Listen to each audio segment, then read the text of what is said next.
freaking, I'm just going all the way in. We just did our and you know what? I don't, you know what? You know my biggest pet peeve? I'm so red. Everything I just said, I'm like, I'm not freaking repeating myself. I'm not repeating it. I'm not. Oh my God. So I'm gonna go back 5 seconds. Everything that we do and how we operate, y'all already know. So jump on in. I cannot believe that. I'm like, why can't I share the stream? It's not I know I did the countdown everything for nothing. God it did. Holy crap. Oh, welcome to the page. Okay, you're gonna go back 5 seconds. Go ahead. So I'm gonna go back 5 seconds. We jumping right on in. Are we normalizing toxic behaviors? My answer to that is we've been normalizing it, but not in the way that we the things that we do normalize, we don't view it as toxic. And the things that we call toxic are not really toxic. It's just called living life. Right. So before I'm not even gonna go far deep into it. I'm gonna just stay on your plane. You know what's toxic? Not all, but most of hip hop music. I was thinking about it's toxic AF. I didn't want to. I'm not even gonna act like it's not what it is. Like that's the first thing I thought of when I thought about what avenue promotes and glorifies the most toxic shit, and it's absolutely music. And I don't want to just say it's rap music by any means. That just happens to be the genre in which predominantly most of the music I listen to is. But it's more hip hop than a lot of places. It's pretty bad. I feel like not just. And I'm not saying it's not everywhere, but in proportion, hip hop the hip hop music that's presented there's a whole lot of toxic stuff. It's very and not even so. This is the point. Absolutely toxic. And then I'm watching the basketball game a day or two ago. Okay. And they're playing the hip hop music, and they see Dr. Dre in the front row, and everybody cheering and clapping, and Snoop Dogg and everybody cheering and clapping because we all love these people. Right. And when he was alive, DMX be at the Boston Celtics game, and everybody clapping and cheering, and like, oh man, it's like DMX killed 847 people in his albums. 500 different ways. He just descriptive. And there's a lot of, Dr. Dre and Snoop unapologetically calling women the B word and bitches and hoes.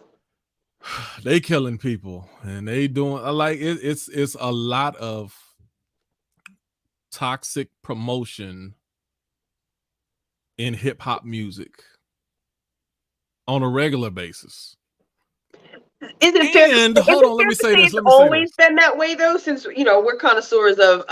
That's my point. Has always been that way? Because I know a lot of people like to say rap gets a bad name today, like it was better then than it was today, and I'm like, but we all listened to the same albums back then, and I mean, you definitely had a lot more conscious NWA and beyond. However.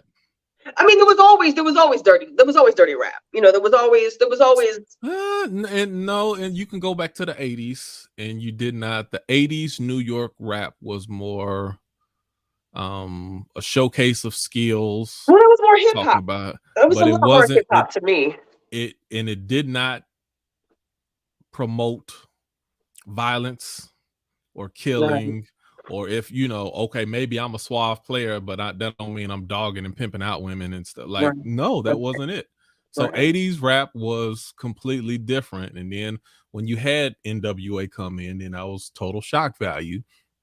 And then because of the money that it made, then you had a lot of people follow suit. And there's a control, and that's where that's another element of the toxic part of it, because there's an element of control in that too. Mm-hmm. Where if we promote this, then we rather see, because I'm not gonna get too deep into it, but NWA, you got to think who's funding these type of things. Mm-hmm. And NWA was really a counterbalance to the KRS-One, the Conscious, because this is right around the time X came out. You remember everybody was wearing the X caps and the Africa thing, and people would get more knowledge about self and history. Oh no, we don't want y'all to focus on that. Yeah. We want y'all to focus back on this.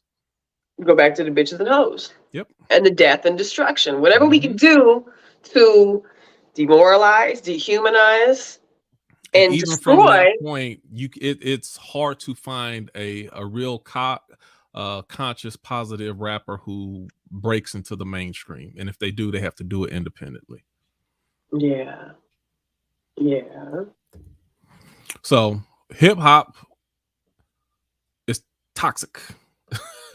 and you're gonna say, not all. I ain't talking about all, but it just in a vacuum, hip hop music. If you want to talk about something that's toxic, so this is what I'm going back to what I was saying. Not just that, the evidence of it is plain to see.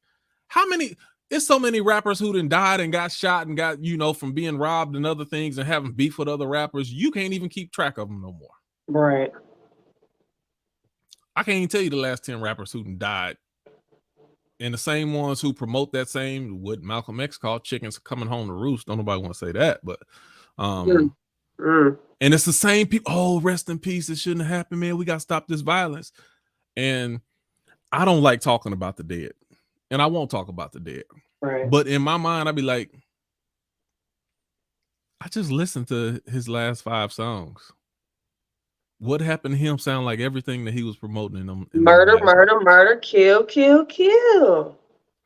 So if that's not a toxic swell going on of bad reciprocal behavior, you tell me what it is. And that's just, look, that was my simple example. I ain't getting nothing else, but that you could jump in on it. No, I thoroughly agree. Music has wholeheartedly been weaponized, and I think that it probably always has been.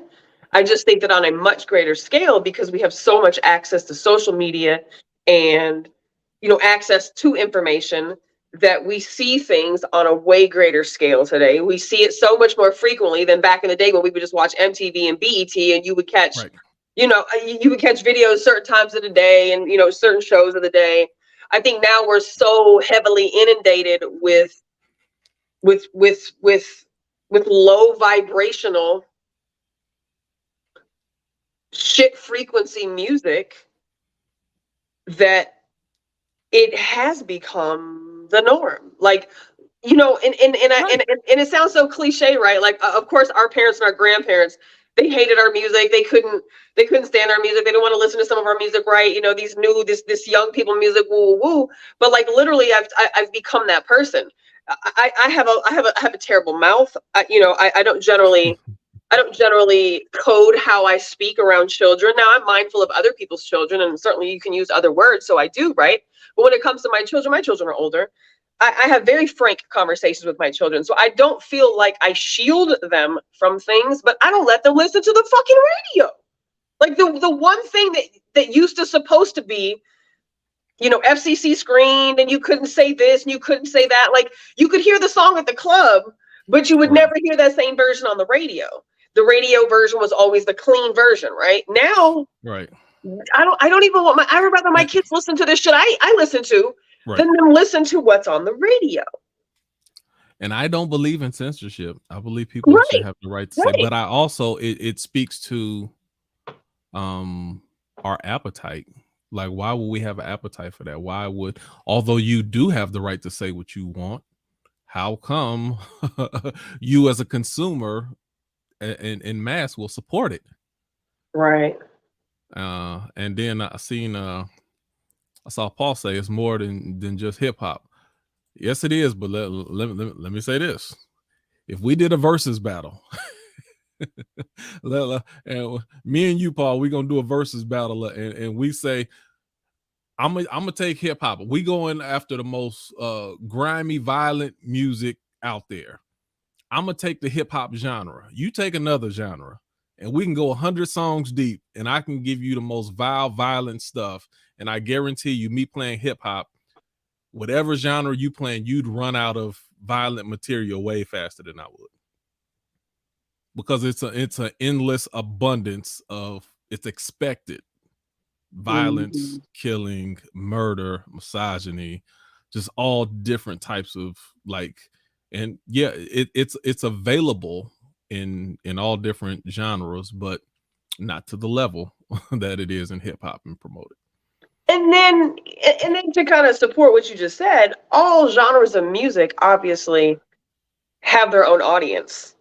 There's no doubt that anything related to Black culture or anything related to Black music is certainly something that reaches all masses. Everybody doesn't listen to country. Everybody doesn't listen to rock. Everybody doesn't listen to Tejano. Everybody doesn't listen to house music. Everybody doesn't listen to everything. But many people will listen to anything hip hop, soul, funk, jazz, rap related. So it definitely reaches a much larger market. So of course, take the most popular music and infect the most minds, in my opinion. And I hate to say that because I love music. I fucking love there's the music. definition of toxic. That's what I'm saying. That's where the definition should be applied to when we talk about toxic. That's one of the things. I got a few more. I ain't gonna talk about them right yet. And so all y'all who are leaving comments in the Facebook page, I don't know why it's not pulling up anybody's name. Like there's a ton of comments that are being put in here by numerous people. None of y'all's names are showing up. So I apologize if we just are not addressing you individually, because all I see is faces of user.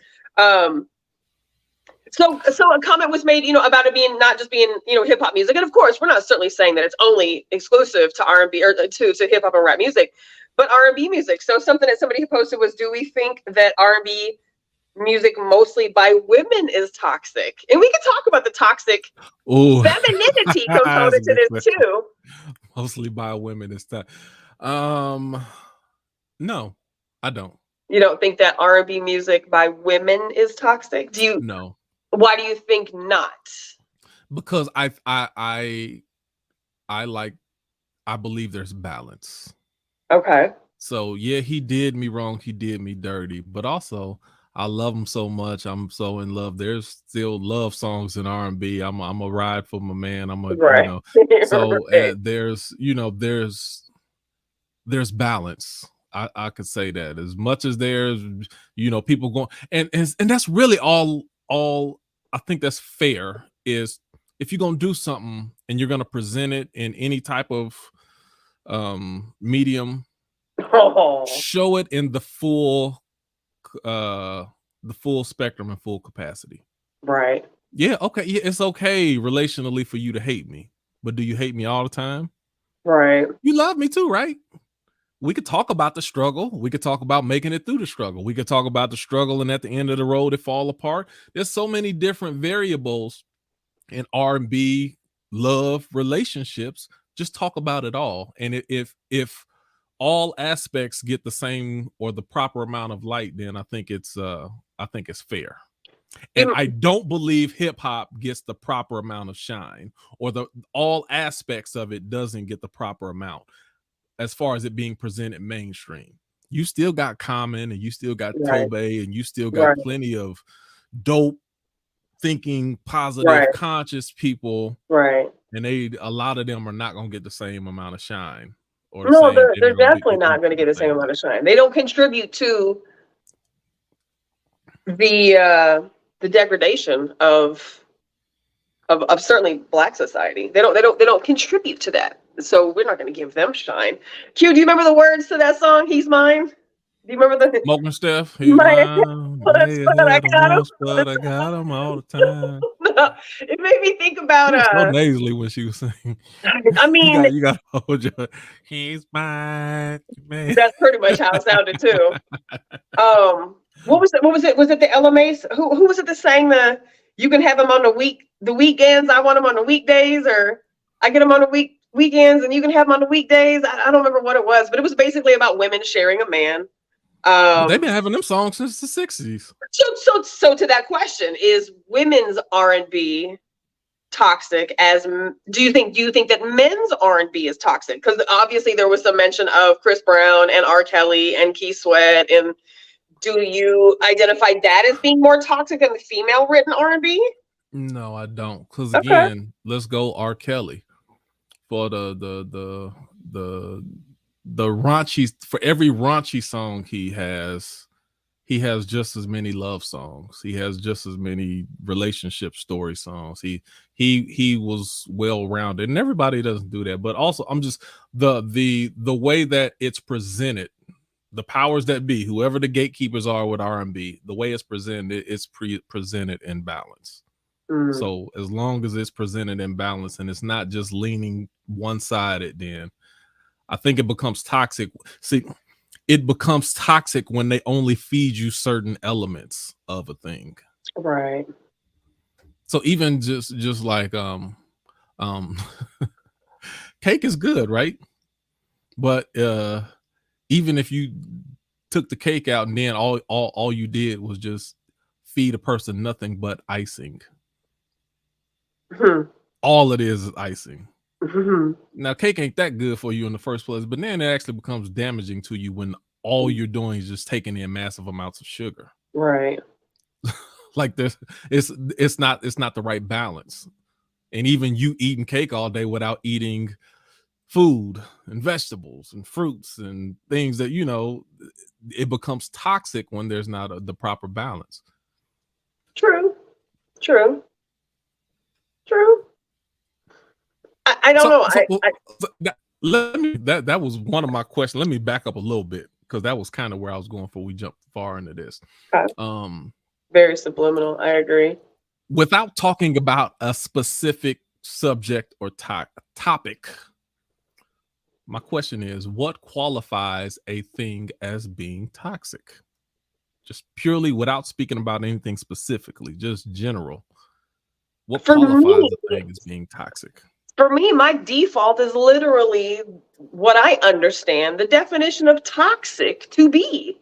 So for me, if it isn't what the definition of toxic is, then I think this is where you get all these others using a word in a way in which it's not proper, therefore then making it fucking toxic because you're giving a word power and definition that it actually doesn't have. Right. And things are being miscategorized by using the word toxic when it may not actually be toxic. Toxic is poisonous. I looked it up just so that we have the parameter, right? Toxic is lethal. It is vicious. It is malice. It is fatal. It is hostile. It is malevolent. It is not good. It is cancerous. It is disease-ridden. It is not a good thing. Toxic is bad.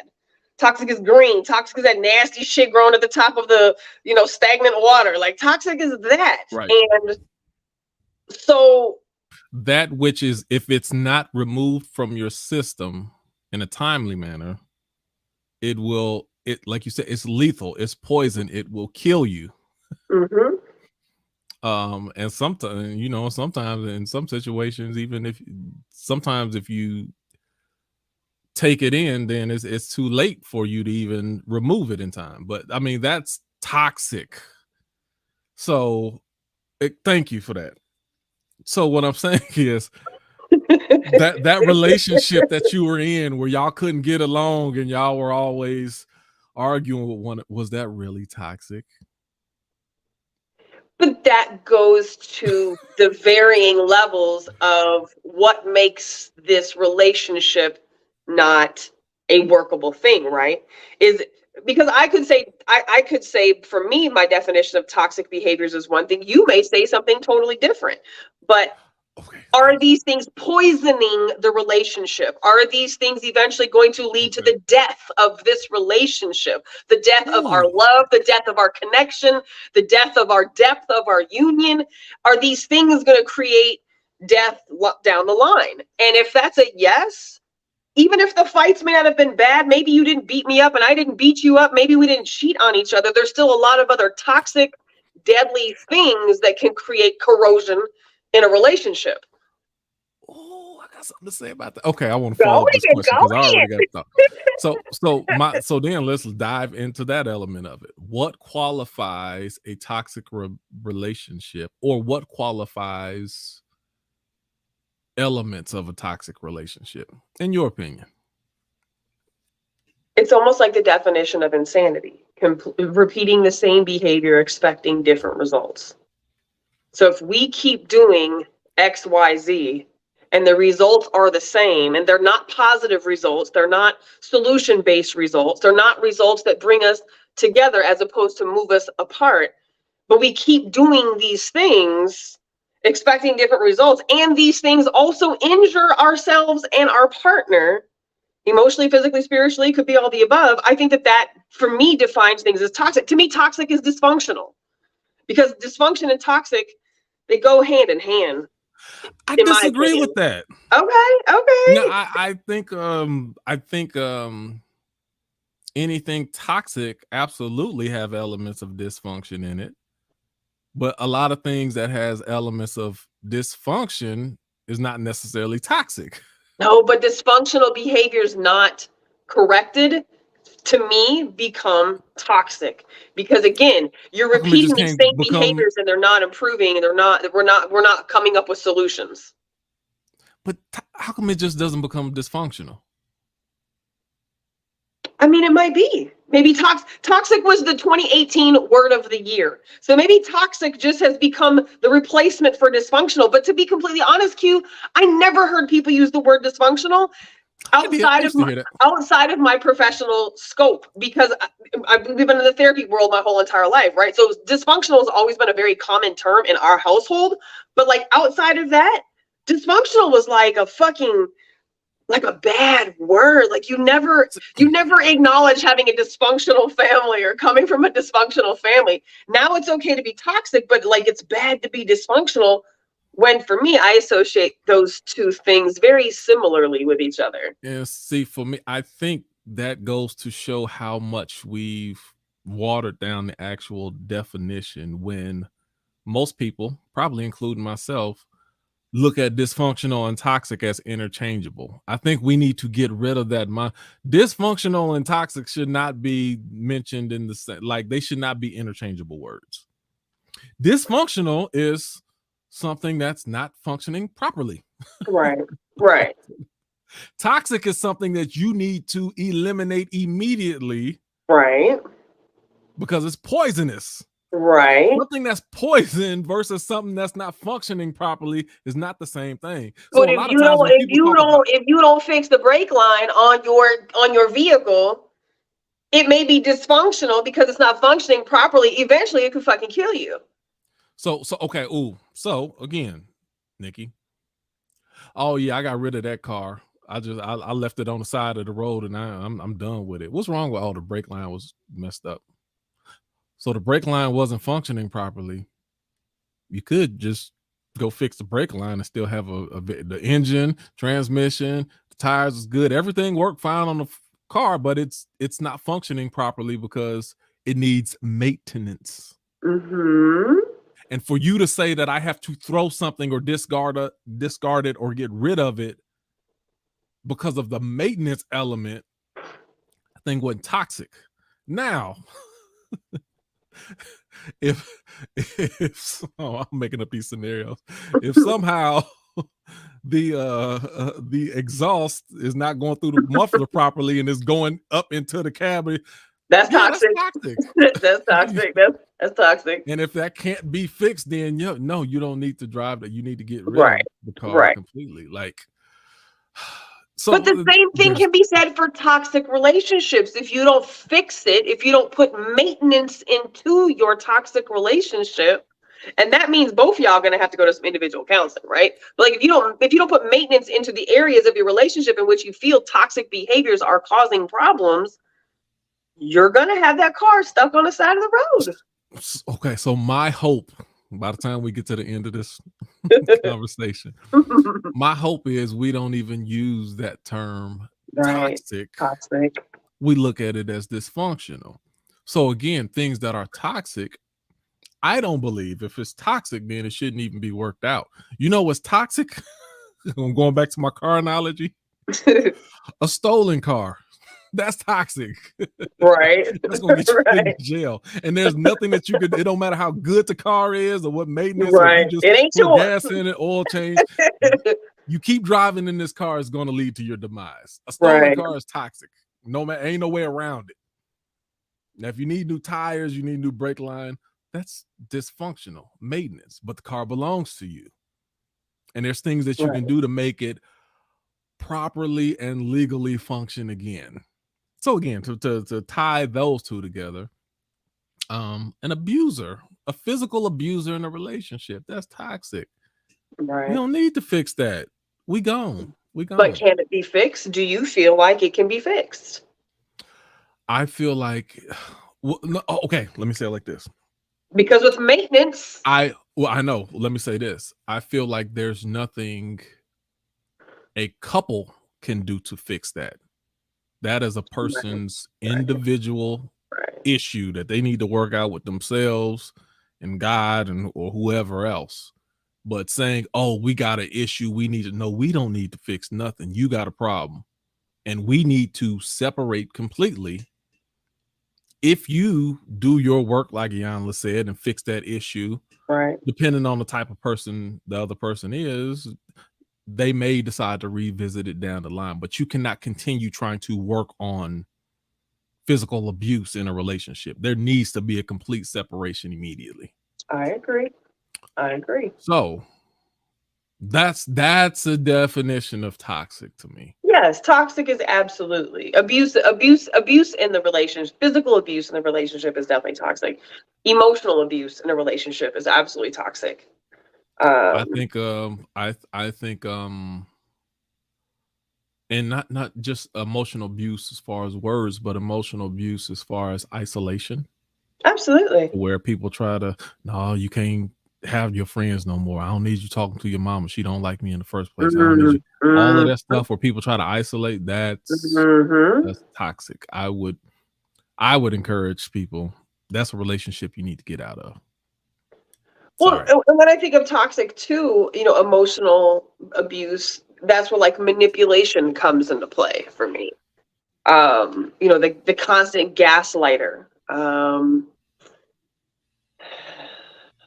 the lying, the deceit, the manipulation, and those are dysfunctional things, but they're also toxic. Again, it goes back to what's going to end up killing this. What's going to end up killing this relationship?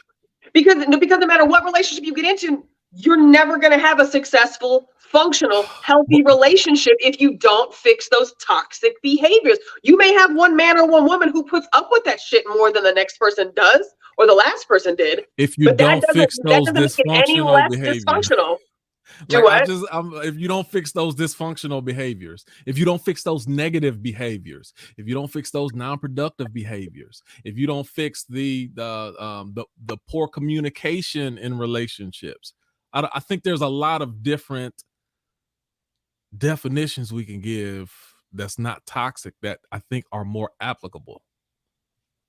When you say toxic, then that's like I disagree with the way and that goes back to my premise. I disagree with the way we use toxic.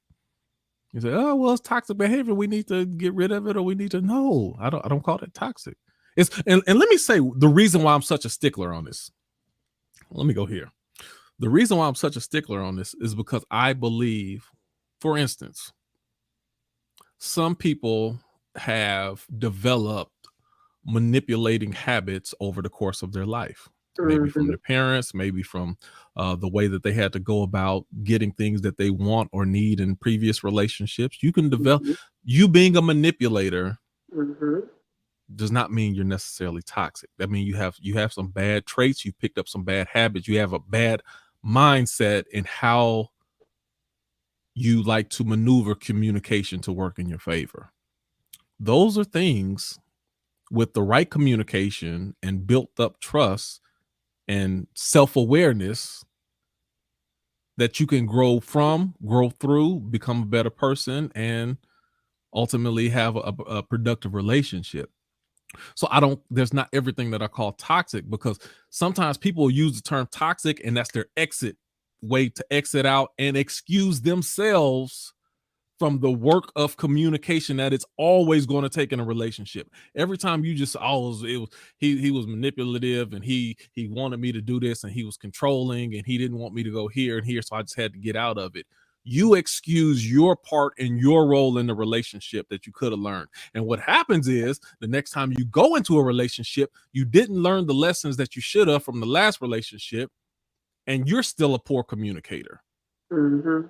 And you still don't know how to say what you want and properly release your emotions without blowing up or doing XYZ, whatever the case is. It was a lot for you to learn, but since you just, we talked about labels before. Since you just labeled this person as toxic, that relieved you from your duty of your growth and what you needed to do. Mm-hmm. And you don't get that's my issue with people casually using the word toxic, because I think it's also deflective from self-evaluation. I agree. I definitely agree with you on that. I do not think that all things are toxic. I do not think that all things deserve to be called toxic. And I do think that sometimes you hear people use the word toxic in a way to where they are trying to, like you said, absolve some type of ownership in something by just defaulting to toxic, because it's almost become one of those words that's like a politically correct or not correct thing. Like if somebody says toxic, you almost can't argue with them, especially if you're a man, because if you're a man and you argue with them, now your toxic masculinity is showing. And so people use that to back you off. Oh my God, they do. And I love that there's a way to put a name on men who do behave like toxically masculine, but I also, there's a fine line between, what's toxic and what's masculine. And I think that too many, and I'm probably going to get shit for saying this, I think that too many, what's a prettier way to say this? Too many weak women have used the word toxic masculinity to define a man who is actually not toxic. So over masculine and maybe very clear about who he is, what he wants, what he doesn't want, what he is or isn't going to do. And so I hate the word toxic masculinity for that, because I like what it addresses when it addresses proper things, but I hate how it's just thrown around. It's a bullshit connotation. I have probably a rhetorical question. I think that's rhetorical. Okay. Of the people that you know or have experienced who have used the word toxic masculinity, mm-hmm. How many of those people also just use the term masculinity in a non-negative form? Well, because everyone who I hear who say the word toxic masculinity, I don't hear them talk about just regular masculinity. I don't hear them talk about masculinity. I have a very small group of people that I deal with, and I have a very select group of women that I deal with. Who have a wide range, who will speak about who will use the term masculinity, both positive and negative. Yes, I definitely. I know I do. I can say Jules did the same thing. Like most of the women that I consider my friends, my sisters, definitely share in using the word masculine properly, and even defining things as toxic masculinity properly too. It's not just the woman, it's not just the man hating women who or the scorn women who identify everything a man does that they don't like as toxic.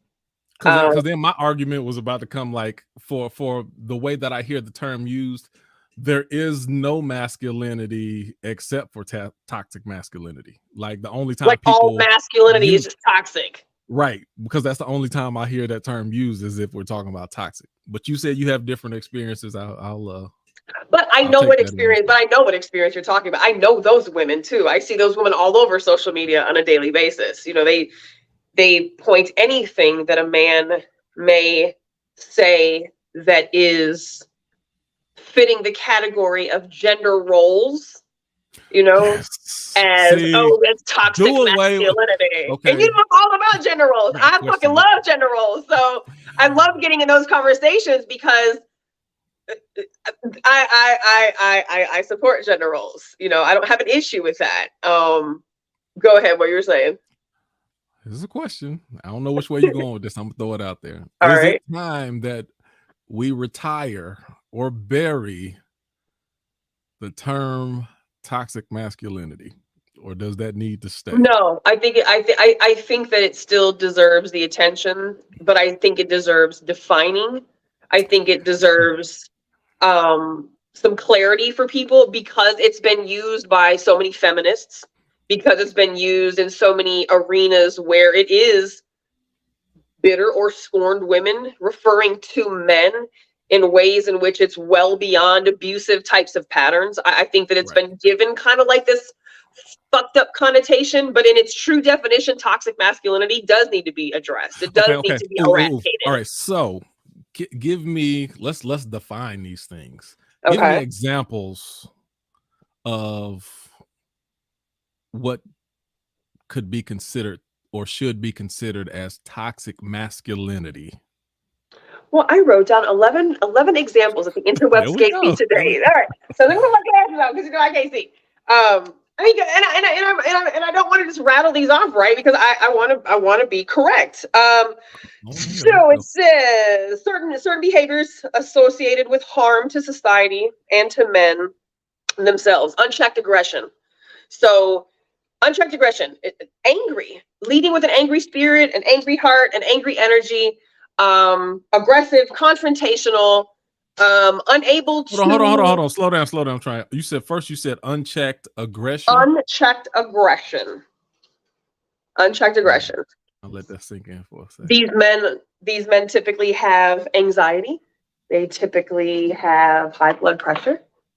They typically have. So they're referring to that unchecked aggression. It's more toxic to themselves. Even in this instance, unchecked aggression can be more equally toxic to yourself as to those around you. In relationships with other people, though, especially with women, that dominance, that uncontrolled desire for control, that need to be in control, not like the man is leading, not that aspect. Okay, I get the unchecked aggression. I'm with that. What was the next one that you had? The unchecked aggression, male entitlement. Because I'm a man. See, you're supposed to do this because I'm a man. Because I'm a man. Okay. Let me get back. So this is where patriarchy comes back into play. The masculinity that gets toxic is just being entitled just because. Entitled because you're a man. Okay. I'm still with that. Keep going. The need for dominance. So continued need to be in control, to be the dominant partner, to be the end all be all. There is nobody else but me. The need for dominance, to have to be in control of every situation at all times, especially in the relationship or in the parenting role. You've just got.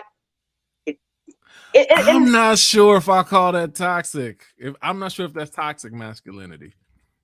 It is if nobody else's opinion matters. It is if nobody else's feelings matter. It is if nobody else's experiences matter. If it's only I said so and what I said goes all the time. Maybe. Fuck what you feel and my kids feel and my wife feels and Okay. So the way I view that is, when you said it, the way I view it is, I don't look at it as toxic. I look at it as masculinity on a spectrum. That's the complete well, then spectrum that's of on the toxic masculinity. side of the spectrum. That's on the toxic side of the spectrum. But the reason I'm hesitant to call it toxic is because I think in some form or fashion, all of those spectrums are maybe necessary. So when the US goes to war, or when someone's trying to break into your house, do you want the laid back, docile masculine, or do you want that aggressive man who's going to tear everything up that come through that door? Like, I'm just saying. I mean, we always want the killer to be on the front line. We always want the. Well, that's what I'm saying. I think it would be. And this goes back to what I said about balance.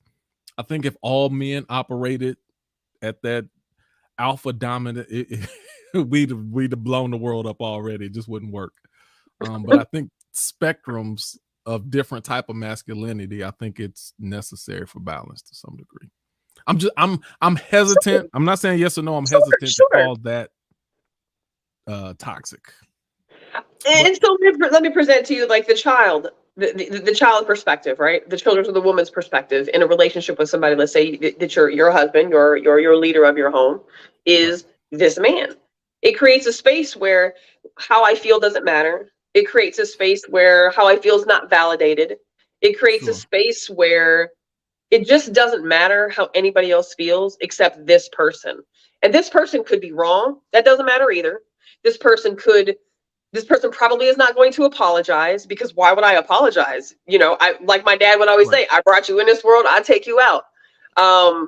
So yes, we want the killer on the front line. Yes, we want our men to protect us. Yes, we want the man who's not a punk. I'm sorry, we just don't.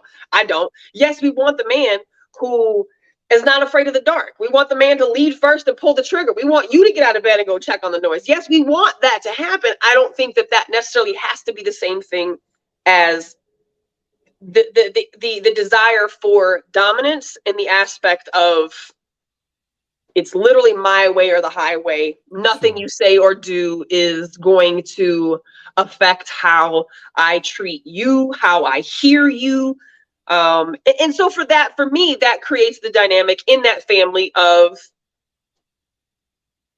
well, one, dysfunctional, of course, but two, it's hurtful. It definitely is going to hurt your spirit. It's going to break your spirit when you learn that somebody that says they love you doesn't treat you with love, or the only love that they show you is anger and aggression. That's toxic. That's not teaching your children how to be balanced. That's not teaching your children how to be soft when you need to be soft. That's not teaching your boys when to be soft or your girls when to be soft. You know what I'm saying? So it's a slippery slope. I totally hear what you're saying. I just think that the long-term effects on a greater scale, when you talk about a family dynamic, a family system, abuse doesn't always have to be physical. Right. So from the angle, this is the angle, and I agree with you. From the angle I'm looking at is, like I said, the balance. I think it's not, there's some people who are going to be at that extreme, and in a likewise manner, I think that there's some women, again, not a large portion, that will only respond properly to that super dominant male. I've been in relationships where I'm masculine, but I'm not dominant. Right. I don't believe, I don't have a desire to. I will not. That's not my personality. It's too much work and energy for me to try to control your life and mine. It's just, I'm not built that way. And some people, there's relationships that I've been in, our relationship did not work because I wasn't that dominant type. They needed someone who was going to tell them what to do and what we're going to do and where we're going to live and what car we're going to get. We're going to do. And like I said, it's not a high percentage. I think there's, for every type of woman, there's a type of man that fits. Right. And for that type of man, I think there's also a certain type of woman that fits that. Now, you're definitely going to have problems if you're not that type and then you try to connect yourself to a man that is. But I just think there's somebody for everybody in that room. I didn't say I disagree. I'm just saying I'm being very selective about what we call toxic. Right. I'm like, right. I'm undecided about that. What's the next one you got? Keep going. Inconsistency with showing empathy. I wholeheartedly agree with that. Because if you are not empathetic, and if you are inconsistently unable to be empathetic to those that you say that you love and care about, that is an exceptionally hurtful experience to have with those people. It's hard to feel value and be of value if a person has no empathy for the experiences that another person has. You don't have to agree, you don't have to believe, you don't have to feel the same way as that person, but the lack of empathy, lack of compassion, that's tough. That's tough. That eventually becomes, I feel like, a behavior and an attitude that is going to kill a relationship. It will kill a relationship. Okay, so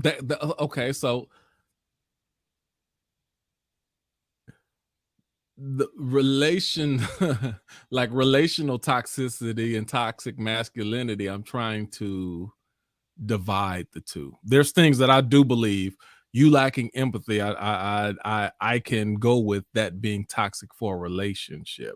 What about at work? When you say, what's that? It could be at work. What if you are a consistent person who does not show compassion, you lack empathy, it's going to affect you with all of your human relationships. Masculinity, when you say toxic masculinity, right now I feel like I disagree with that one. To say that is toxic, that's a toxic masculine trait. But if you add them all up, so say you work with this guy who so far is all of these things. Like I don't know how this is defined. What do I need to show me empathy at the job? I mean, shit. There has to be. My boss. I would hope superiors are able to do that. But so somebody who's a coworker, that's not necessary. No, it's not. But for somebody who displays all of these behaviors and has lack of compassion, it just kind of. So like in the DSM, the Diagnostic Statistical Manual, right? This is what is used to diagnose somebody with a mood disorder. Generally, most mood disorders, you have to have 12 months worth of 3 or more concurring repetitive behaviors to be diagnosed with XYZ, right? In the substance abuse world, in order to be determined somebody who has substance abuse versus substance dependence, you've got to have 3+ markedly significant patterns, right? So I feel as though toxic masculinity, it kind of mirrors that. It's not just, oh, he's aggressive, or oh, he doesn't have empathy, or oh, he's got this one thing. It's a combination. It's a multitude of these excessive behaviors. What's the term for people who are autistic men? Are they is that toxic masculinity because you're on the spectrum of autism? Because many of them have difficulty with empathy or expressing emotion in certain type of ways. Well, I think that's where your variables come into play. That's not to say that somebody who's autistic couldn't display toxic masculinity. However, when you enter into an actual legitimate mood disorder, a chemical imbalance, that does change the dynamic a little bit. Can this person cognitively learn differently? You know, how do they learn? Is this a grown man at a 13-year-old's level? You know, so you really got to get into somebody's cognitive functioning. Does that mean that they're going to damage themselves and the people around them because they don't show the proper level of empathy? That's just one of those things. I don't know if I'm with that. To label that toxic, I don't know if I'm with that one. To label that one toxic. That's okay. This is just what the interwebs. It's just what the interwebs said. This is what the interwebs I know. I'm having fun with it. What's the next one? Refusal to show weakness. So refuses to be weak, beat, sad, hurt, lonely, angry. Just refuses to show weakness. Refuses to show weakness. Everybody fucking loses at some point. Disagree with that. I totally disagree with that. All right. You disagree? So think about this. Like, again, in conjunction with all the others. It's not just one or the other. It's if he's got this and he's got this and he's doing this. It's a combination of all of these things. Yeah, because all these are this man. And I'm telling you, I know this man. I know this. I know him. Listen, I don't think it's. We all know him. I don't think it's healthy to refuse to show weakness. I don't think so.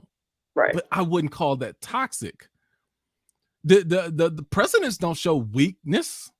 And the last one who did when Hillary Clinton started crying because she lost one of the states in the primary, we're like, how you gonna be a president crying? Don't nobody want to see that.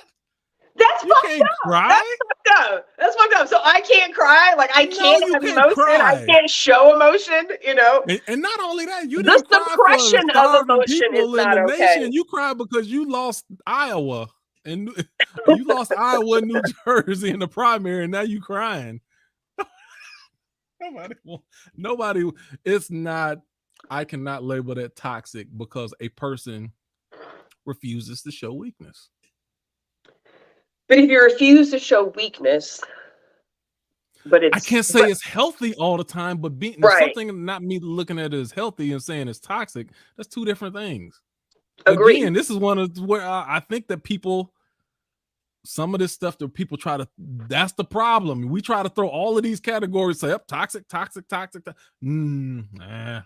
disagree with that wholeheartedly. Like, I hate the theory of just throwing toxic on everything. Like, I agree with you on that. Like, man, whoever writing this on the internet, I'm having questions but about. Again, like, it's not just one behavior. And then what I'm hearing also is, and see what I'm hearing with the last 2 or 3 things that you're saying is some of these definitions or attributes. When you anyone who's not willing to tap into their feminine side, then it's becoming toxic. That's what I'm starting to hear in some of these attributes that I'm seeing. Refusal to show weakness, inconsistency with showing empathy. Okay, maybe masculinity, over masculinity, hyper masculinity, but it ain't got to be toxic masculinity. I think you're taking it too far when you're doing that, and I don't think it qualifies. And damn, my train of thought, my train of thought just disappeared. You mentioned the what'd you say? You said something about lack of showing, like not showing your not showing femininity. What did you say about that? Right. I feel like some of these attributes that they are attributing to toxic masculinity is just pointing out people who are not or unwilling to be in touch with more of their feminine qualities or mindset or attributes. And I think in some cases it is exactly that, because I'm not doing this because I'm a man. I won't cry because I'm a man. I won't be compassionate because I'm a man. Men don't this. Men don't cry. Men don't hug. Men don't share. And I'm using all these as statements, right? Like, I'm getting anti-masculinity vibes from this. No, I love from these definitions that I'm hearing, and we only like 5 in. I'm starting to hear just anti-masculinity. No, as a whole, as toxic masculinity. But all of these behaviors attributed, like as a whole, as a collective, this is a challenging individual to deal with. This is somebody who is hard. It's a hard person. Challenging and toxic. Challenging is one thing, toxic is another. I want this word toxic to be reserved for the poisonous, detrimental, imminent emergency altering, like, yo, get out of here. I don't think it has to be defined as imminent emergency. I don't think that. I think that the toxic masculinity in a relationship can be a quick death, or it can be a real slow death too. Let's go back to the Simpsons. Homer working at the nuclear plant. It's a toxic spill. Everybody get the hell out now. Go. We're not going, we had a toxic spill, so we're going to work out the rest of the day, and then we probably won't come in. No, it's an emergency. You got to move, exit immediately. And some of the stuff that they're saying does not require immediate action, if at all any action. It's starting to go back into, it sounds like a personal preference of what you would want a man to be. Not a personal preference. That's what I'm hearing, but because maybe that's just my masculinity talking. That's your toxic masculinity coming out. See, that's my toxic masculinity talking. See that? This is where you have slow death, though, right? This is where it may not be an emergent situation, right? Like, and especially in a relationship, when you meet somebody, like, I'm a firm believer in you meet somebody where they are. Nobody's ever going to come to you presented as the perfect fucking person. Now, they may have some parameters and some qualifiers that you really, really like, right? You can work with those things, but everybody comes to you with baggage, period, right? So you spend a certain amount of time getting to learn this person, and them learn you, and unlearn things, and learn what our love languages are, and so on and so forth, to become a better whole relationship, right? So many metaphors right now is ridiculous. Go ahead. Write them down.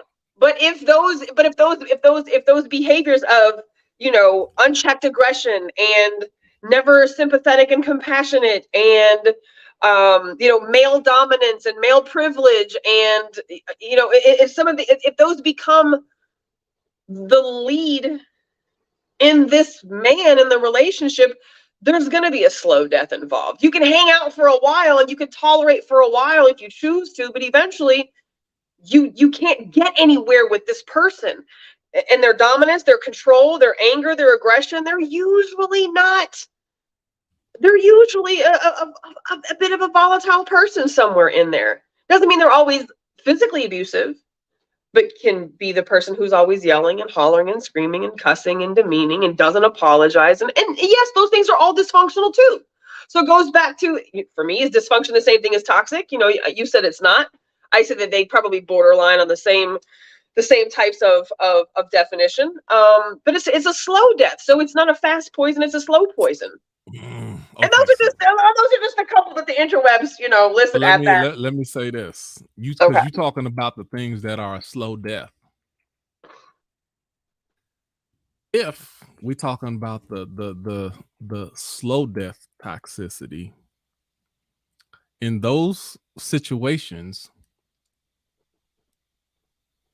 you shouldn't even be able to, if you can pinpoint what the issue is and remain in that relationship or in that circle or in that condition, it shouldn't even be identified as toxic. Anything you can identify as toxic should cause or force immediate exit. So for instance, let me should, if you have boundaries. Let me give you an example. But let me give you an example. So, you know, there's a lot of times where, okay, people living in project buildings in different places, and you know, back in the 60s, 70s, they used asbestos. It was something that was toxic, but it was unidentifiable at the time. So you could live with it. You didn't immediately see any effects. It wasn't until later where you found out, oh man, this stuff was killing me. No, I got cancer. Hold on.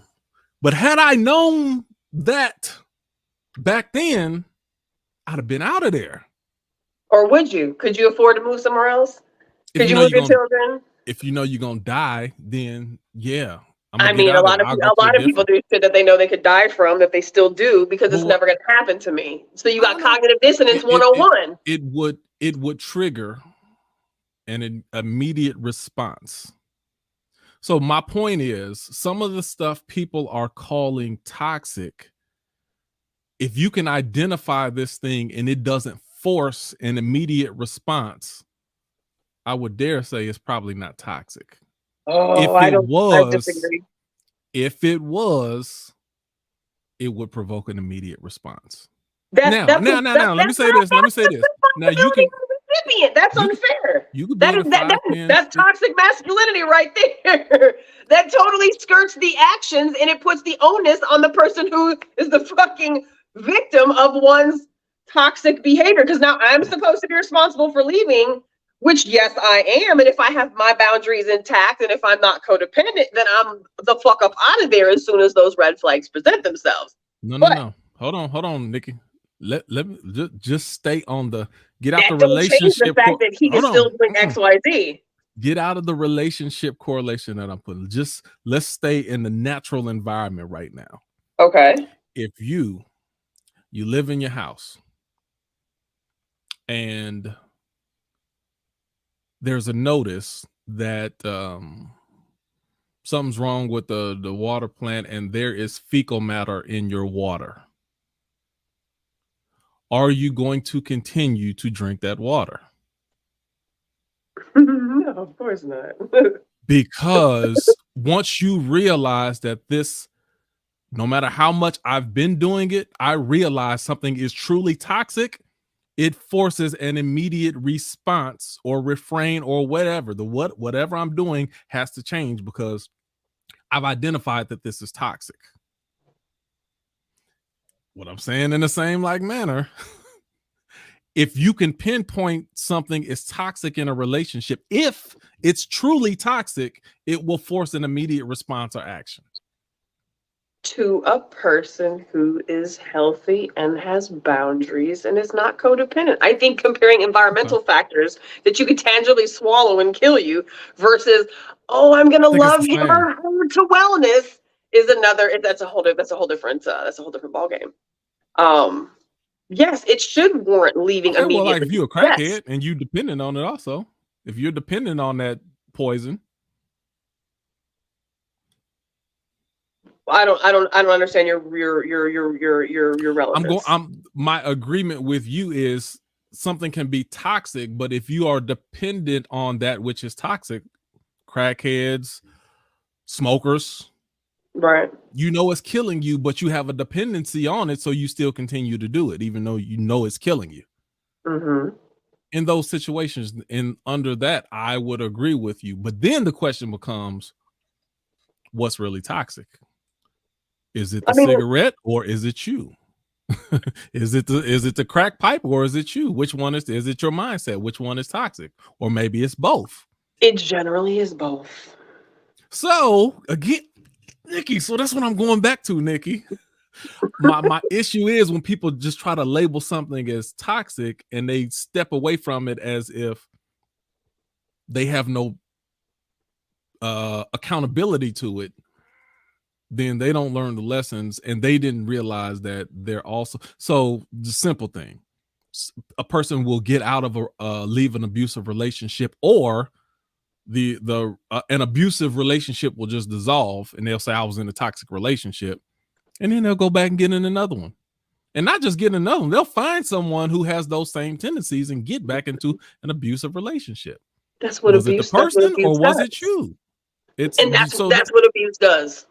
And you have to acknowledge the dysfunction. Let me get out of the word toxic. Acknowledge the dysfunction that lies in you too. If you don't, then you'll keep running. All I do is just get these these dudes that ain't nothing. You haven't realized that's your dysfunction. So it goes back to the repeating the same behaviors, expecting different results. It's the definition of insanity. Right. But these things all, to me, go back to boundaries. Boundaries, period. So somebody had asked, is there toxic femininity? And it's interesting because that's very rarely ever talked about, right? Why is that, Nikki? Why is that? Because we live in a patriarchal society. So women are never going to be the dominant species. One, we're never going to be the dominant species. We're not going to take over the prowess and the power of men in society and in the patriarchal structure in which we live in just about every damn country that there is. But from what I read today, because I've seen toxic femininity be used in a couple different ways. What it seemed to be the repeated response when I looked it up was basically women choosing to play into, let's say the gender role dynamic for the benefit of all, but to the detriment of self. So she may not want to partake in XYZ gender specific actions, but she's gonna do it, even though it may not benefit her. It's to the benefit of all women, but it's not to the benefit of her, to the detriment of her. I don't know, toxic femininity, it almost kind of made me feel some type of way when I could find so much information on toxic masculinity, but I couldn't find as much on toxic femininity. But again, I understand that the dynamic, I understand the role that women play is different than men. And so I don't know. Let me give you a quick theory on that. I don't know if it's the same thing. You tell me, you're a man. My quick theory is, and I haven't took time to think about it long, but my quick theory is men are not as interested in changing women as women are interested in changing men. Is that because if I label you to death and I tell you how wrong you are and how you need to change your behavior, maybe we can steer you into a type of character that we want you to be. And I don't think men have that same desire to change. And if we do, Number one is far and few in between. Number two, it's if they want to change someone, it's an individual versus a whole gender. Right.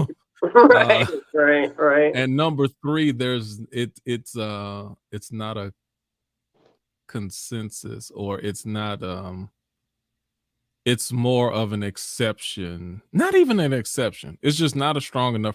So even if men, I'll say it like this: if a man start bitching too much about how they don't like women, and the other dudes be like, "What's wrong with you, dude? Stop! Like, you're sounding weak." Sitting up here talking about what women they ain't doing it. So women can do that, and a lot of other women will jump on the bandwagon. If a man does that, other guys gonna be like, "Okay, you done?" Right.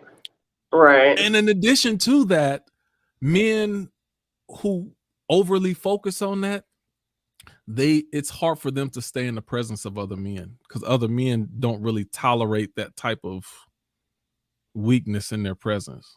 They're like, dude, you look, well, why don't you just go home to your mama and figure that out there?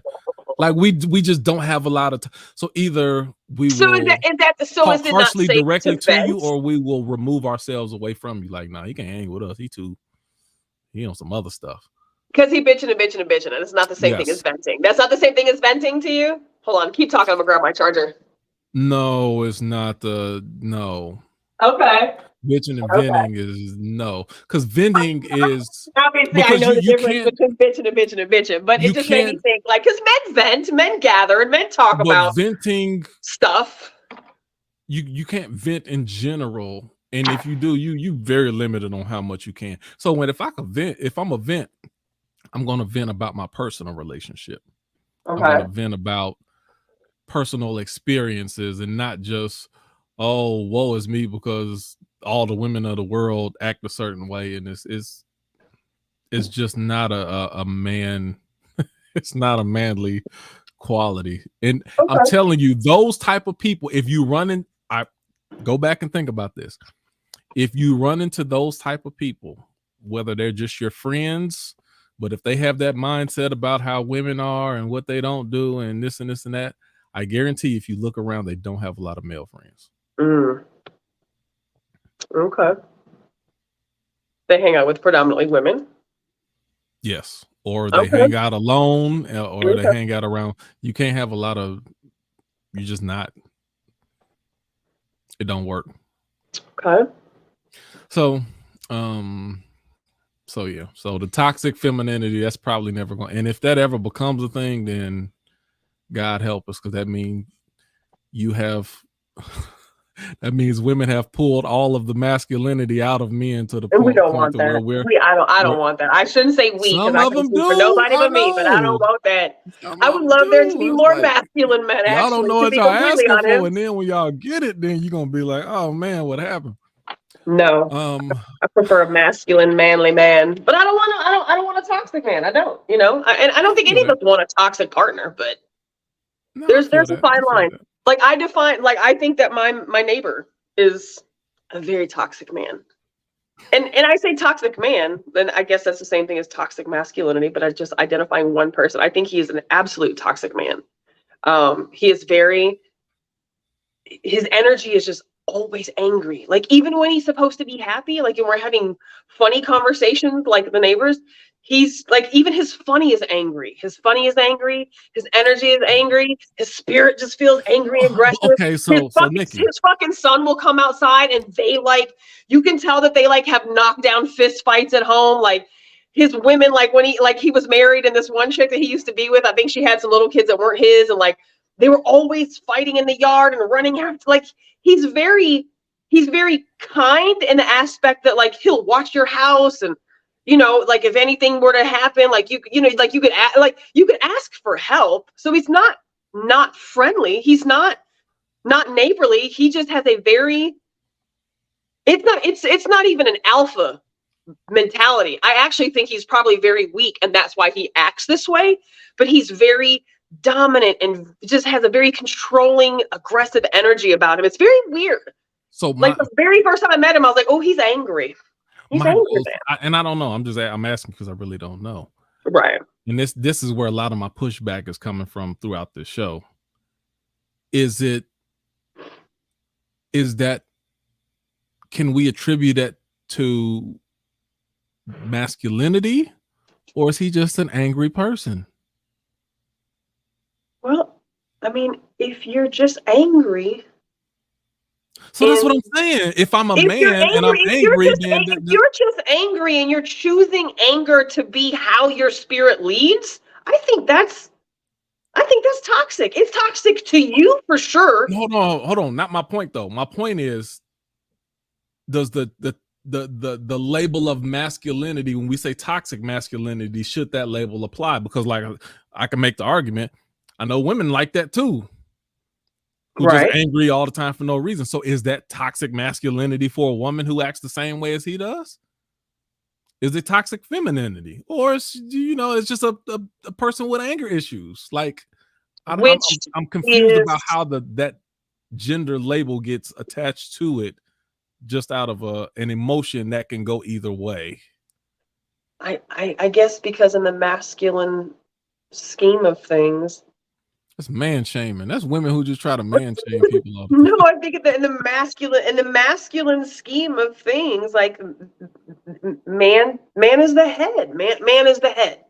Patriarchy has man at the top of the food pyramid, at the top of the hierarchy. Anything aggressive is going to have the masculinity term. I don't think that's so. Why I think they try to make masculinity synonymous with aggression. I don't believe that. I don't think you do. I think the people who want to use that label so freely. Well, and so I guess here lies your problem, right? But I'm saying I don't think that somebody who's just aggressive, or even somebody who's angry, I mean, anger is a fucking natural emotion. Like, we're entitled to that as a human. Like, it's okay to feel anger. You process that emotion and you get to what the root is behind anger, because anger is just a symptom of something else. But this is the person who chooses to just always be angry. So again, how does a person say, "Oh, that's toxic masculinity," versus saying, "You're really angry. You need to work on your emotions"? Like, where does but again, in conjunction with other alleged toxic behaviors. So I'm saying, okay, but Nikki, I'm saying this like this. There's a lot of people, and we'll be on this show, and I could make a statement or make an argument, and someone who really doesn't know me, my characteristics, they don't know if I check all of those boxes. I just make a statement that sounds aggressive or definitive or real non-flexible, and then there's that toxic masculinity. So how can they make that statement when you don't know enough about me to see if I have all of the symptoms that will qualify? And I agree with you. And I also think that somebody who does that is also, I think that they're problem oriented versus solution oriented, because you just making one claim about something that maybe someone doesn't like what you said, that in itself does, to me, that in itself would make you toxic. So the person who throws it out there like that, that's problem oriented. Whereas if a person sat back here for an hour and listened to you check off everything so far on the toxic masculinity list and be like, damn, Q got some shit going on. But I personally, and even the stuff I was saying no to is not even stuff you're remotely concerned or worried, I would never describe you as somebody who I would think has toxic masculinity. I think that you have very masculine behaviors and very masculine traits, but I've never known you to be so fucking manly that you can't be in touch with your other emotions besides pain, passion, or anger, or frustration. I've never known you to be somebody who's not sympathetic. Even if it's something you don't believe in, you try to hear out what the next person has to say. Like, so this is not that person. But I know what you're saying, because that could easily happen on here. And so the ears of that person are broken. If that's all that they hear, there's probably something actually defunct in them, that they're just throwing out toxic and giving people those labels when they're really not those things. So for that, I hate the word toxic because it's been thrown around so much. So it goes back to what I said again. You said we don't need to bury or retire the word toxic man. I think we do. Not because it doesn't exist. Right. Because it's been so improperly and placed in areas where it doesn't belong, I say we should retire the word toxic. It's just been, it's like swag. Remember, everybody kept saying swag all the time. Right. No, it's been used too much. And then people talking about it and they ain't had no swag. It's like, you're not even, I'm just using it just because it sounds good. Just do away with it. The word has been abused. And I think really more than anything, that was kind of the bottom line thought I had when we talked about this is it's okay to use the word as long as you're using it the way that it's truly designed to be used. And if you're not using it properly, you're doing it a fucking disservice. You are not helping whatever we are wanting to try to change with toxic masculinity. You're not helping by overusing it and using it improperly. By calling things that aren't truly defined as toxic masculinity or one behavior over another, like, yeah, that does bother me.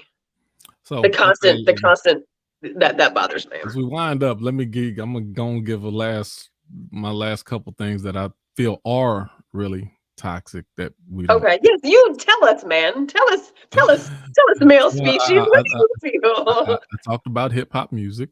Okay. The other thing is, God,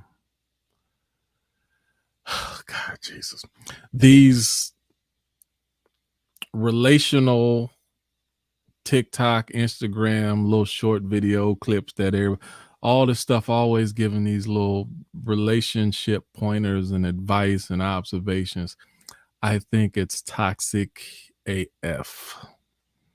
Those are completely I think it's doing such a disservice to those who are really looking and seeking to being meaningful relationships, and they are being fed, not only being fed bad information, but they're being fed this clickbait information from so many different sources and angles. And I think people are just looking to find what fits their preconceived notions about how relationships should be.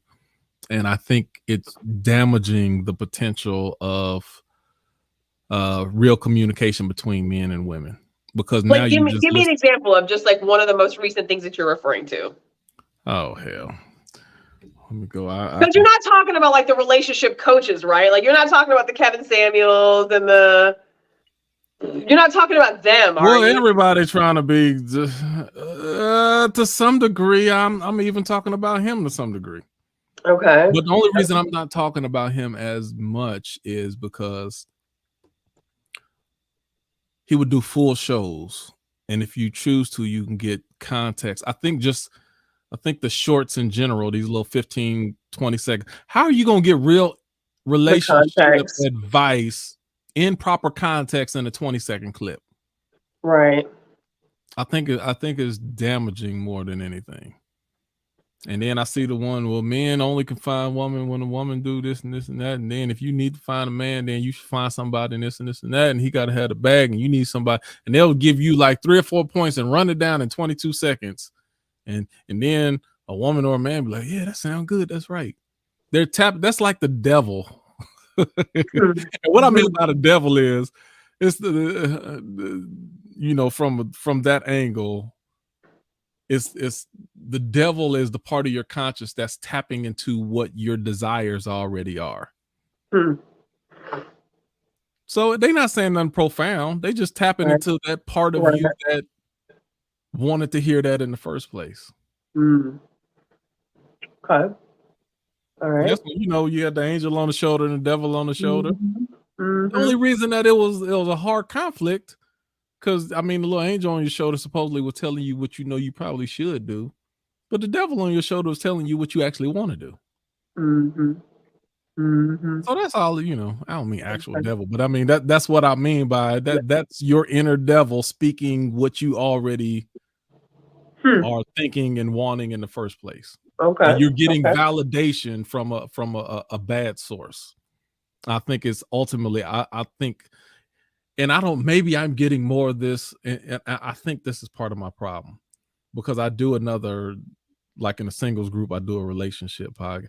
And I'm not interested in that stuff, but when you do it, then the algorithms keep sending you more and more of that stuff. So I'm always seeing it, and I'm like, I don't. Oh my god, it's another reason why I stay off of social media even more. It's feeding me a bunch of stuff that I'm really not interested in. Since I partake in it, then they keep giving me more because they think I want it, and it's like, ugh, it's really making me sick. But so that I think it's not good at all. The news. I agree with you on the news. I definitely agree with you on the news. I got off the news maybe 8-10 years ago. Yeah.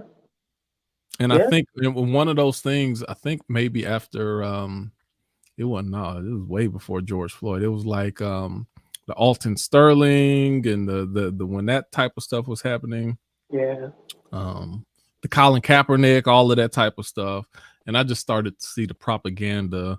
And on one side, they're reporting, and on the other side, they're purposefully trying to divide the opinions of people because it's an attention grab. It gets more ratings. That's when I started to realize how the news looks to be polarizing. The news is not really interested in positive information.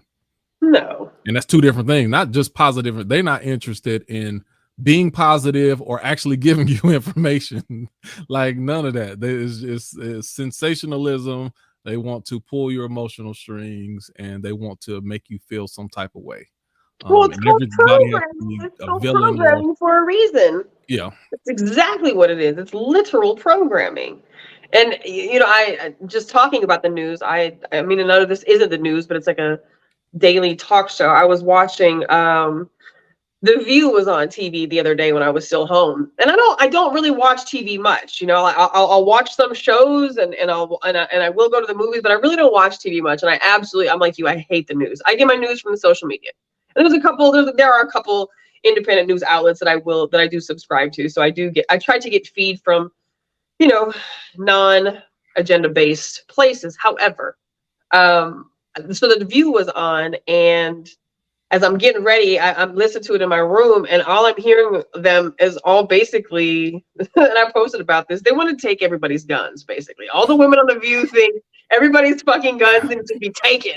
And if we just take all the guns, except from law enforcement and, you know, military, then we're just going to have this really safe society. And all I could think of as I'm listening to all five of them go off on their personal tangent is, so then I Googled it, like how many viewers are, you know, what's the viewership for The View? And there's like 2.2 million viewers every fucking day. And there was a lot of people in my post who tried to downplay, oh, that's only 1% of the population.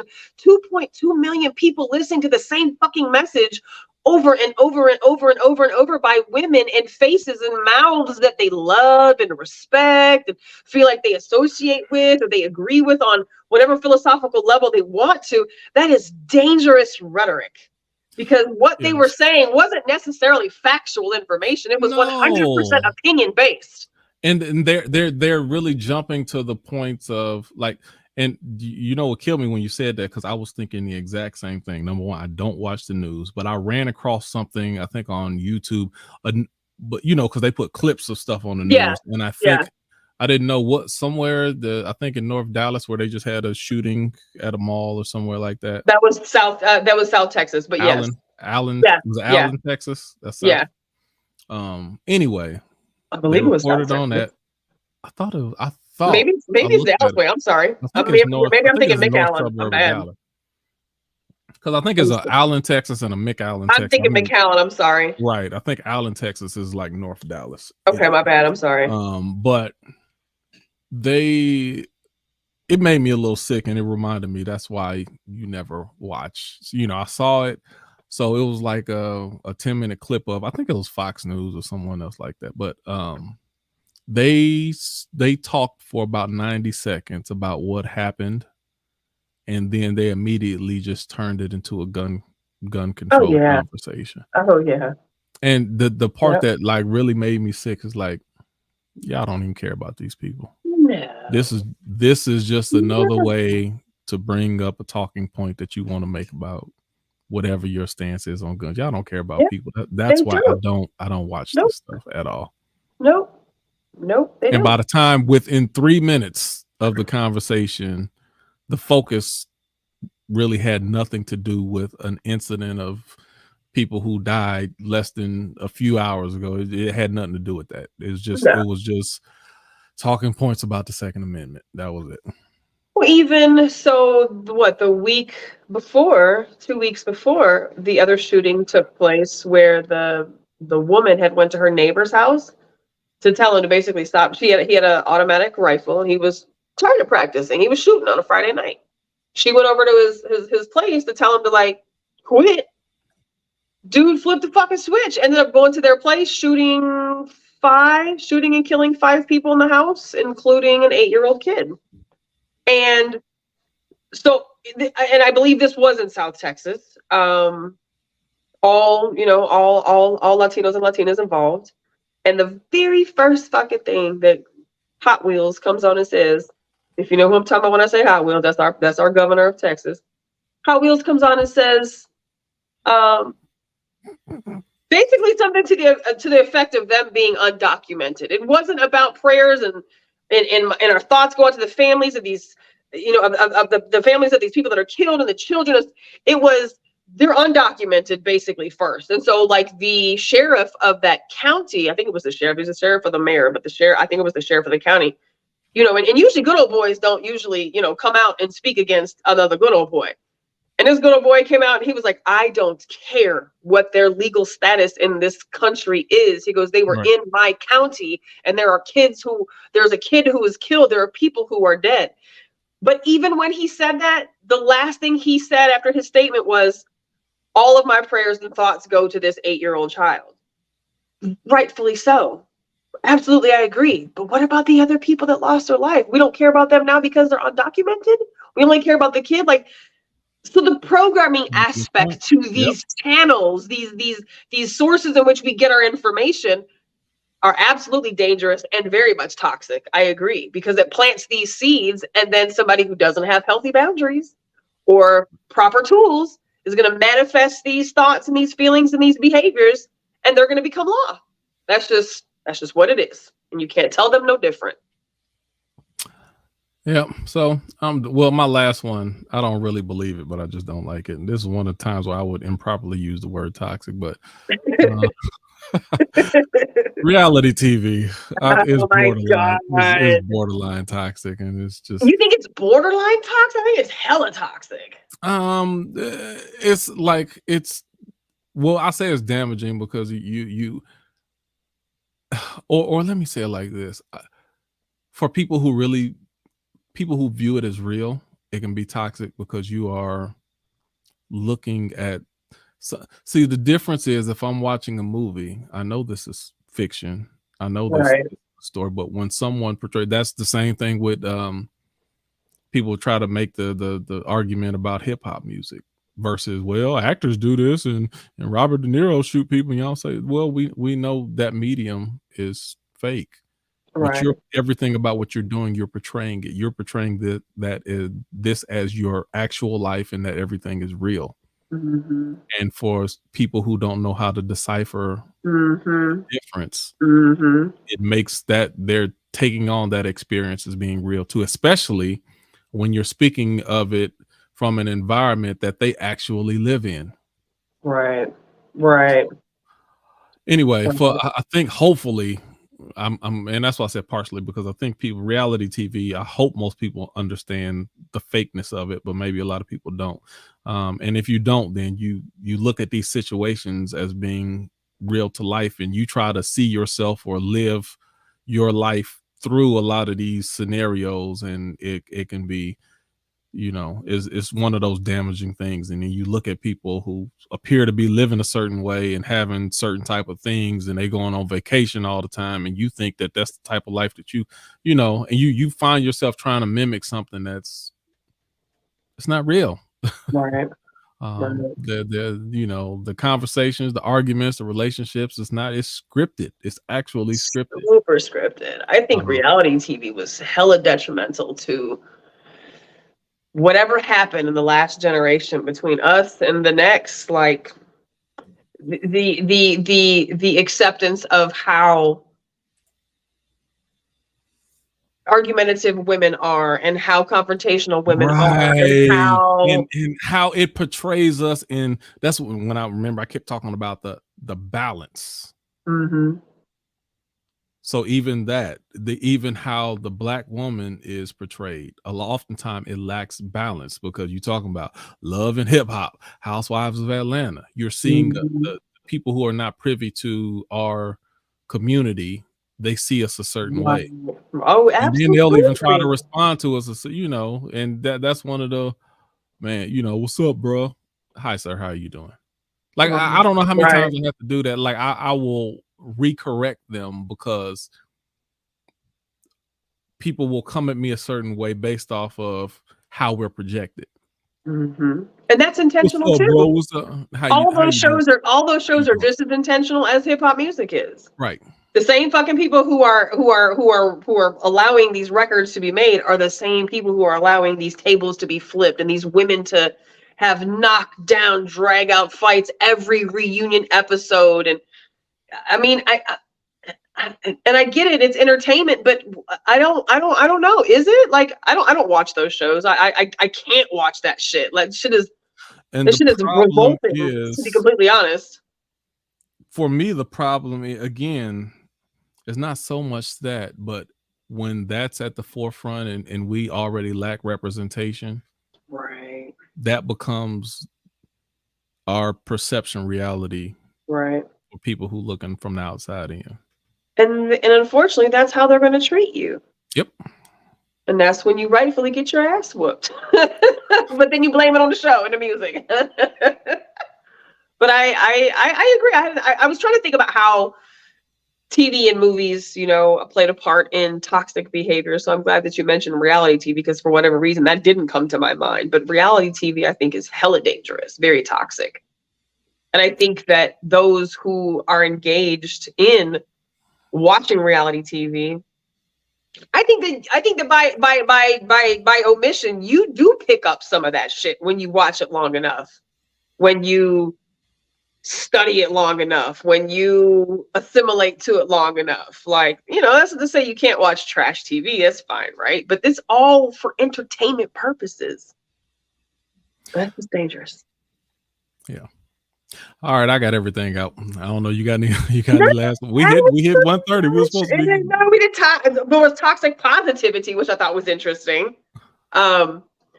Toxic positivity was the person who's just always got their fucking head in the cloud. Everything is just always fine. Be fine. Everything happens for a reason. You're gonna be okay. What's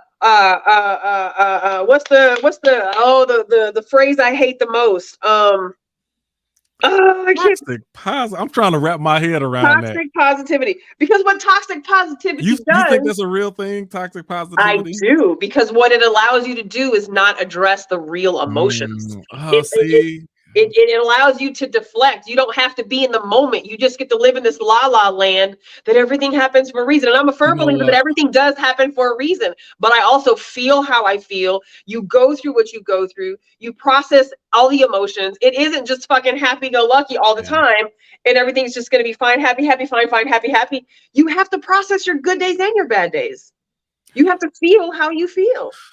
I was almost going to disagree with you, and then I thought about the church. I kind of thought about that too. Definitely not all churches, but and you know what, I say it like this, and I don't need to talk about this too much out in the airwaves, but oftentimes in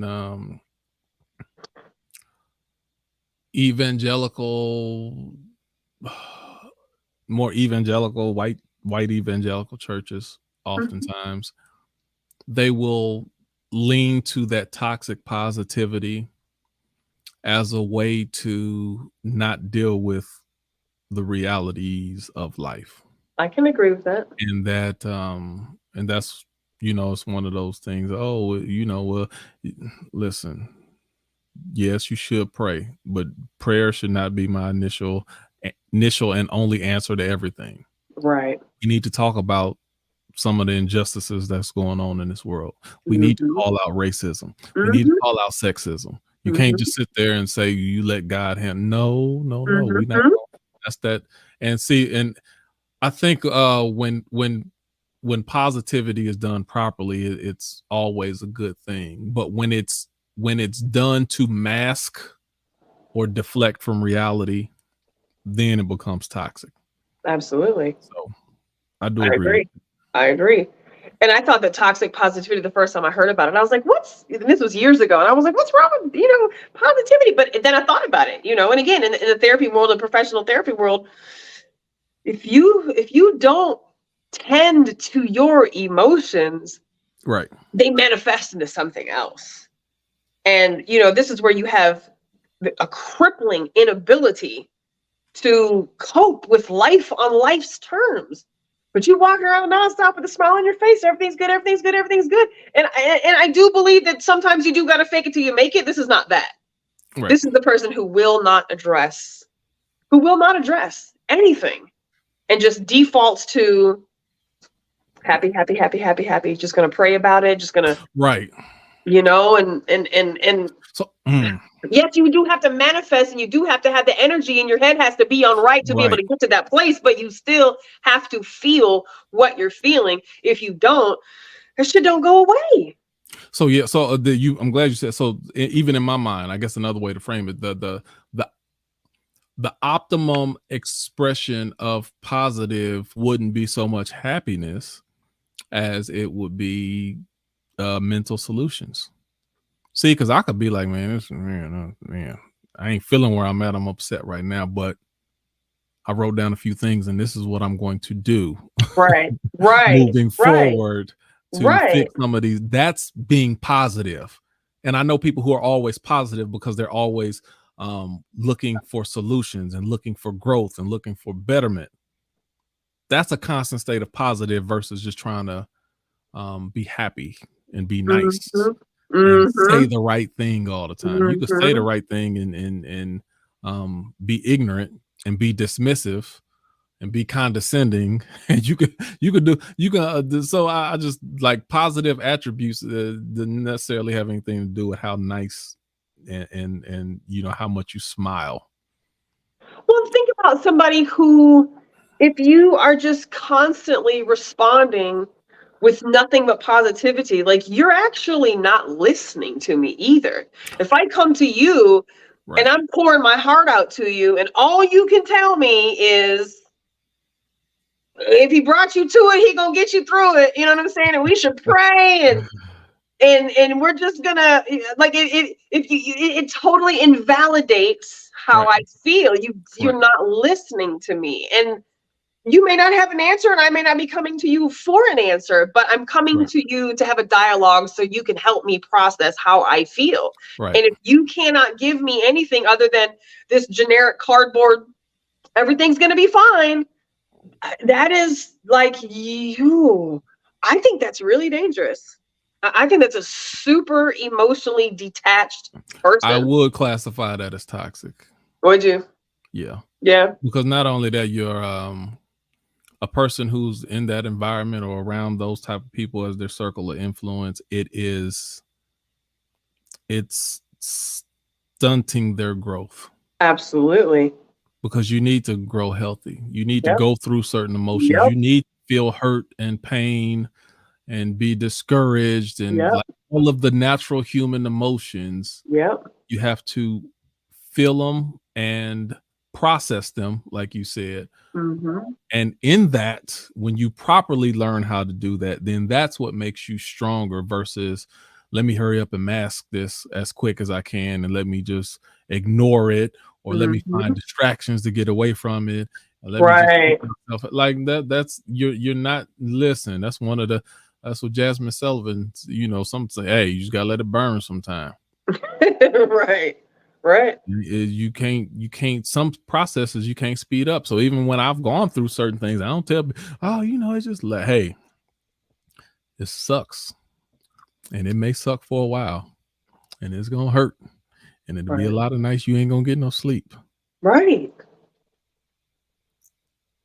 Telling somebody the truth is going to get you through it a lot better than telling somebody the fucking lie and covering it with I ain't going to tell you it's going to be. Man, I can't tell you what it's going to be. I can't tell you exactly what your time frame for getting out of it.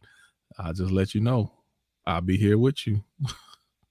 Well, and I think for me, one of the most important parts about healing, no matter where you are on your journey of healing and what it is that you may be healing from, and I say this a lot on social media, it is okay to not be okay sometimes. Yes. And you have to be okay with not fucking being okay sometimes, because it's a temporary place. It ain't And you as gonna the be there forever. supporter, you have to be okay with someone else not being okay. Yes. You can't try to be the, well, oh, they can't. Well, what can I do to fix it? Man, it's not an immediate fix for everything. And Right. everything you can't fix. You can just Right. show up and be present for a person, but it may not be for you to fix. Mm-hmm. Stop feeling like there's something that you have to, and that's I had this conversation with people, you know, some going through a loss, you know, people losing loved ones and stuff like that, and people use all these cliches. You know, everything happened for a reason, and God just needs. God don't make no mistakes. I hate that one. I hate that one. Right. You don't know. You have no idea. So what you're doing is shutting somebody up. You're shutting them up. You're not allowing them the space to have a conversation. This is why I think it's also equally important for us to know who we can have conversations with and who we can't. You can't just go to anybody and everybody with your problems or your sorrows or your struggles. Like, you have to be able to have somebody who can bounce reality back to you versus somebody who's just going to sugarcoat and fluff everything up. Like, that is literally not doing you any good. And it's actually setting you up for failure, because it ain't going to be everything is fine and life is great all the time, and, you know, just pray it away or take a nap or drink it away, or, you know, whatever the case may be. Like, you have to go through shit. And so it's important to know who we can and can't talk to, because everybody is not somebody you can actually talk to. And if you really do want solution-based relationships, you cannot always go to somebody who just tells you what you want to hear, or doesn't tell you anything other than you're going to be okay. Has no actual legitimate advice for you. Yeah. What do we got down here? Can't fix everything. You'll drain yourself more than, yeah, it absolutely will. Absolutely. But yeah, those are like the three main toxics that I came across: was toxic positivity, a little bit of toxic femininity, and toxic masculinity. The T word, toxic. I think I'm just toxic masculinity. I think that one done. Time to bury it. I don't want to hear about it no more. What does Smack say about, you know, certain? Listen, the word has been overused. That's what he said about I forgot what he said. Black Lives Matter or something like that. He's like, yep, that word has been exhausted. Time to change it up. Right. So the then word has been hijacked. That's it.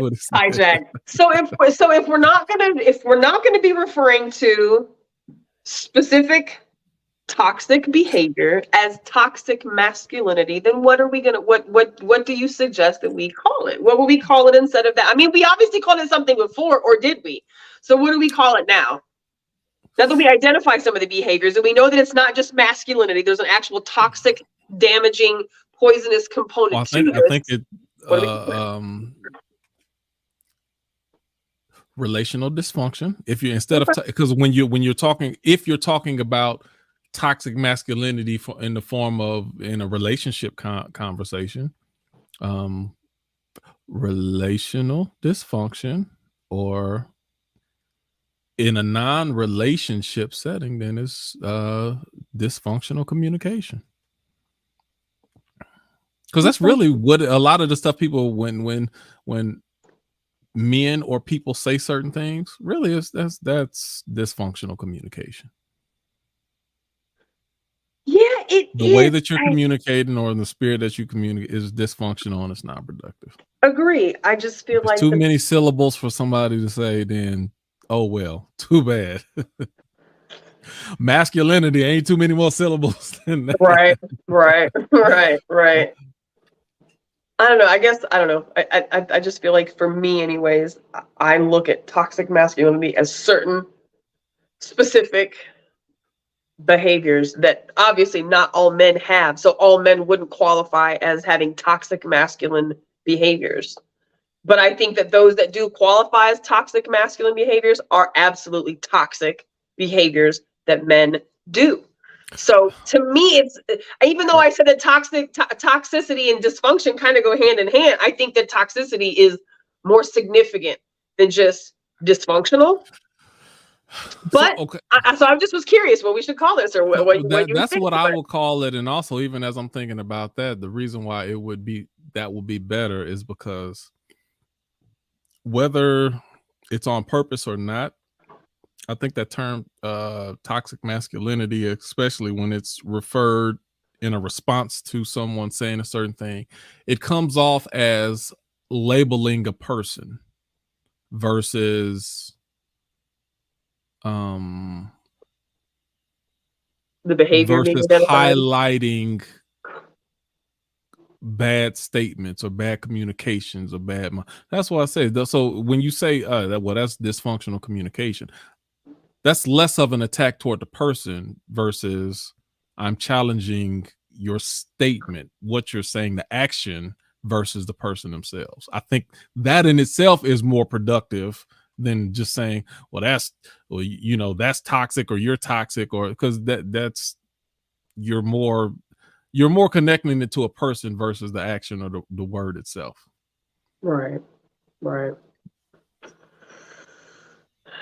I'm still gonna stick with toxic masculinity, but only in the spaces for me, which I truly feel like that's what's being displayed. And I do not think that all things masculine are remotely toxic, but the things that I do identify as toxic, damaging, poisonous to a relationship with anybody that a man has, whether it's his children or it's his neighbor or it's his woman or it's his parents, it's anybody, sister, brother. I think that when you enter patriarchy and the hierarchy in which patriarchy is into the dynamic, it changes things a little bit for me. And so I feel like behaviors which are toxic deserve to be called toxic, because they are. Now, does that mean they can't be changed? No, I think that they can be, but I also think that these are it's not just one behavior constitutes somebody being toxic. You got a lot of shit going on, and it bleeds out in everything that you do. And your masculinity is hyperdrive to prove how masculine you are. And so this is just me, and that's so again, one of the reasons I refrain from calling myself a Christian, even though I probably definitely fall under that category, is because I see such a gross misuse of the word that I prefer not to be labeled and lumped in with those who use it incorrectly. So with that being said, I throw that at you. You may not want to keep using that word because of so many people who misuse the term. May be more beneficial for you to find a different way not to. And ironically, I actually don't use the word toxic masculine. I'm like, I don't know if you've ever heard me even say that on this conversations before. Like, I don't use the word toxic masculinity. I just call out bullshit behavior from bullshit behavior. But in the grand scheme of things, being labeled such as such, like I said, 2018, toxic was the word of the year. So since 2018, all of the programming has certainly been. Do you really want to be lumped in with those other program people? No, I do. But I do feel like I've got a little bit of a healthy compass. So like when I call behavior toxic, I feel like it's been presented as such, but I do think it gets thrown around way too lightly. And that's going to create resistance from men. And that's counterproductive to the changes that we would like to see in men, if that's what we're trying to do, right? Like we're trying to change that. Some people just want to back them, like you said. That's one of those words that back people off, and that's their goal. Well, and then when you're called toxic as a man, you can't fucking say anything. I mean, you can, but it's like, oh shit, I can't say anything because anything I say from this point forward is going to make you seem more toxic. It's going to make you. And it's not fair. It's not fair. It's not fair. So ladies, just be very cautious about how you use the word toxic, and stop throwing it around when it's not possibly true. But fellas, don't dismiss it when you hear it. Like really, my hope is for men who are listening to this today and who may or may not be triggered or may not be intrigued, you know, is to really look at all of the behaviors that may be being pointed out to you by the women in your life, be it your wife, your daughter, your sister, your mother, your grandmother. Just be mindful, you know, just be willing to be introspective about some of those behaviors, because you know, just like I can't tell you what it's like to be a man, you can't tell me what it's like to be a woman. These are people who do love you enough to be trying to tell you about some of these behaviors and these attitudes and these thoughts that are possibly hurtful to your relationships with these people. If you love them, it's worth looking into it. If you love them, it's worth analyzing. If you love them, it's worth hearing. You don't have to agree, but I think it's worth hearing. And that can go, of course, for women and men too. I'm just talking about the male aspect, because since we're talking about toxic masculinity, you know. Yeah, you talked out. I got it all out. I know. So no more toxic bullshit. Let's just focus on peace and wellness and healing, man. Shit, I promise you, it's so much better over there than staying in toxic poison land. So whatever that looks like, whatever that's going to take to get to that point, there's a lot of resources. There's lots of fucking help. There's lots of therapy. There's lots of online coaching. I mean, there's so many different venues for improving our quality of life. So hopefully, if nothing more is taken away from this, maybe that will be the takeaway for some folks, is improving the quality of life. It's a good conversation. I enjoyed it. Conversation. I enjoyed this. I wish we had some more people, but shout out to everybody who commented in the comment section. Again, I think the only person whose name actually came through was Alicia at some point. So Edward and Cynthia and Seldom, and I know Shevis was in there.